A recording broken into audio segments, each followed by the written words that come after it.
ಅವಕಾಶಗಳು ಸಿಗದೇ ಇದ್ದಾಗ ಸಿದ್ಧಾಂತ, ಅವಕಾಶಗಳು ಸಿಗದೇ ಇದ್ದಾಗ ಕುಟುಂಬ ರಾಜಕಾರಣ, ಅವಕಾಶಗಳು ಸಿಗದೇ ಇದ್ದಾಗ ಪಾರ್ಟಿ ಸರಿ ಇಲ್ಲ ಅನ್ನುವಂತ ನಿಮ್ಮ ನಾಯಕರುಗಳೇನು ಮಾತಾಡ್ತಾ ಇದ್ದಾರೆ, ಈಶ್ವರಪ್ಪ, ಸದಾನಂದಗೌಡ ಇವರೆಲ್ಲ. ಅವ್ರು ನೀವು ವಿಜೇಂದ್ರ ಅವರು ರಾಜ್ಯಾಧ್ಯಕ್ಷರಾದಾಗ ಈಶ್ವರಪ್ಪನವರು ಸ್ವಾಗತ ಮಾಡಿದ್ರು, ಒಂದು ಒಳ್ಳೆಯ ರಾಜ್ಯಾಧ್ಯಕ್ಷರಾದ್ರು ಅಂತ. ಈಗ ಅದೇ ಕುಟುಂಬ ರಾಜಕಾರಣ ಅಂತೇಳಿ ಹೊರಟಿದ್ದಾರೆ. ಸೊ ನಿಮ್ಮ ನಾಯಕರುಗಳ ಈ ಒಂದು ವಿಚಾರಗಳೇನಿದೆ ಇದು ಅವಕಾಶವಾದಂತ ಅನ್ಸಲ್ವಾ? ನೋಡಿ, ಕುಟುಂಬ ರಾಜಕಾರಣದ ಬಗ್ಗೆ ನಾನು ಸ್ಪಷ್ಟವಾಗಿ ಇವತ್ತು ಹೇಳ್ತೇನೆ. ನಾನು ಹಿಂದೆ ವರ್ಣ ವಿಧಾನಸಭಾ ಕ್ಷೇತ್ರದ ಚುನಾವಣೆ ರಾಜ್ಯದ ಅಸೆಂಬ್ಲಿ ಚುನಾವಣೆ ಸಂದರ್ಭ ವರ್ಣ ಕ್ಷೇತ್ರ ಪ್ರಯತ್ನ ಮಾಡಿದೆ. ಅದು ಪರಿಣಾಮ ಏನಾಯ್ತು ನಿಮಗೆ ಗೊತ್ತಿದೆ. ಕೇಂದ್ರದ ವರಿಷ್ಠರು ಅದೇ ಕಾರಣಕ್ಕೂ ಕೊಡಲ್ಲ, ವಿಜೇಂದ್ರಗೆ ಅವಕಾಶ ಕೊಡಲ್ಲ ಅಂತೇಳಿ ನಿರ್ಧಾರವನ್ನು ಕೈಗೊಂಡ್ರು. ನನ್ನ ಕರ್ತವ್ಯ ಭಾರತೀಯ ಜನತಾ ಪಾರ್ಟಿ ಒಬ್ಬ ಕಾರ್ಯಕರ್ತನಾಗಿ ನಮ್ಮ ವರಿಷ್ಠರ ಒಂದು ಆದೇಶವನ್ನ ಪರಿಪಾಲನೆ ಮಾಡ್ತಕ್ಕಂಥ ನನ್ನ ಕರ್ತವ್ಯ ಕಾರ್ಯಕರ್ತನಾಗಿ ಅದು ಮಾಡಿದ್ದೇನೆ. ಎರಡನೇದು, ಬಸವರಾಜ ಬೊಮ್ಮಾಯಿ ಅವರು ಮುಖ್ಯಮಂತ್ರಿ ಇದ್ದಾಗ ನನ್ನ ವಿಧಾನ ಪರಿಷತ್ ಸದಸ್ಯನಾಗಿ ಆಯ್ಕೆ ಮಾಡಬೇಕು ಅಂತೇಳಿ ರಾಜ್ಯದ ಕೋರ್ ಕಮಿಟಿನೂ ಕೂಡ ರೆಕಮೆಂಡ್ ಮಾಡಿತು. ಕೇಂದ್ರದ ವರಿಷ್ಠರು ಅದನ್ನ ಒಪ್ಕೊಳ್ಳಿಲ್ಲ.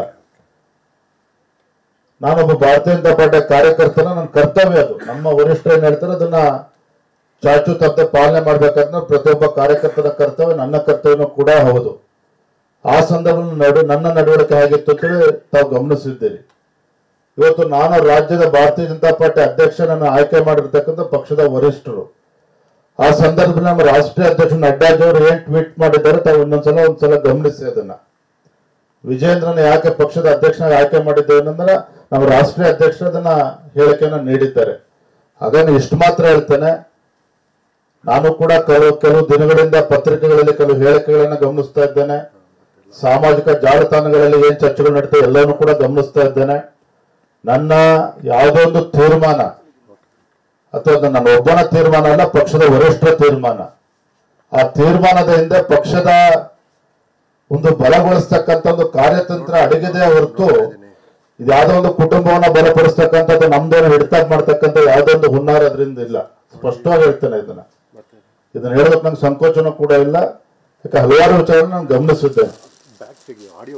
ನಾವು ಏನು ಗುರಿಯನ್ನ ಇಟ್ಕೊಂಡು ಸಾಗ್ತಾ ಇದ್ದೇವೆ, ಚುನಾವಣಾ ಫಲಿತಾಂಶ ಬಂದ್ಮೇಲೆ ನಿಮ್ಗೆ ಗೊತ್ತಾಗ್ತದೆ.